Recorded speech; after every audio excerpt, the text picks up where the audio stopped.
Let's talk about something that hits close to home for so many of us, but we rarely ever talk about it out loud: financial loss. It can be a really personal, really painful experience. But what if I told you that journey doesn't have to end in defeat? What if it's actually the start of something totally new? And it's true, isn't it?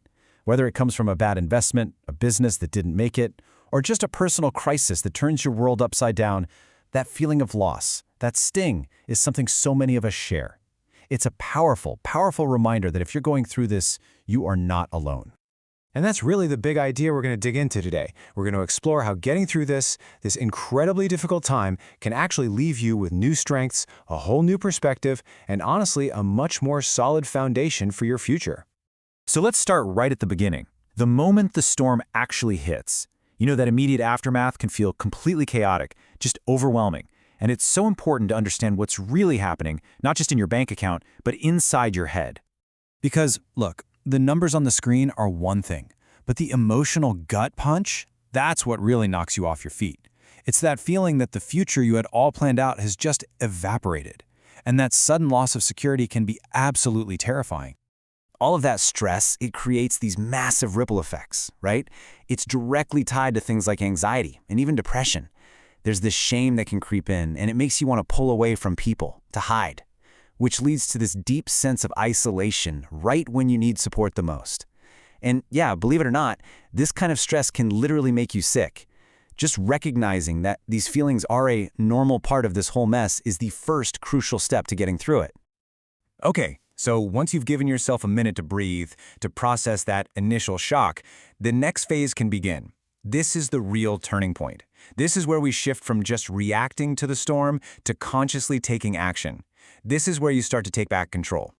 These two steps right here, they are the foundation for everything else. You have to let yourself feel it. The anger, the frustration, the grief. Pushing it down, trying to deny it, that only makes it worse. Talk to someone. And then, when you're ready, you have to look the numbers right in the eye. No sugarcoating it, no hiding from it. Just the cold, hard facts. And this is the mental trick you have to pull off.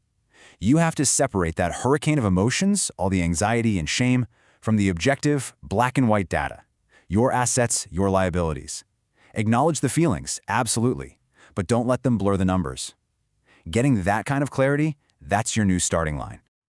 Okay, so now that you've got that clear picture of where you stand, you can start building a real, actionable plan. It's time to write your own playbook for recovery. This is where you stop assessing the damage and you start rebuilding, brick by brick. Now, here's a key thing to remember. Your old financial plan, it's gone. It's time for a brand new one, designed for this new reality. And budgeting with precision, that's not about punishing yourself. It's about empowerment. It gives you total control over where your money goes. Then you go on the offensive.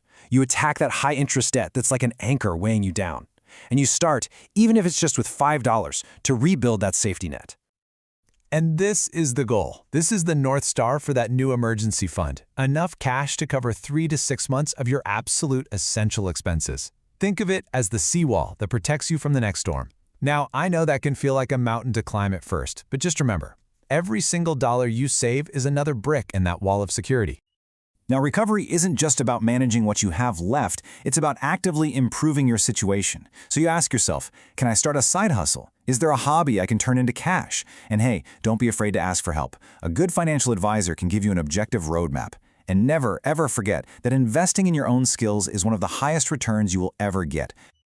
Which brings us to the final part of this journey. And honestly, it might be the most important. Because recovery isn't just about getting back to where you were financially. It's about who you become in the process. This right here, resilience, this is the real prize you win from surviving the storm. See, it's not about being unbreakable. It's about learning how to ride the waves. It's that sweet spot where a smart, strategic plan meets the emotional toughness you were forced to build along the way. And there is no doubt about that. Look, nobody would ever choose to go through this kind of experience. But the lessons you learn when you're in the fire, those are the ones that stick with you for life. This whole ordeal has the power to teach you things about money and about yourself that you just couldn't have learned any other way.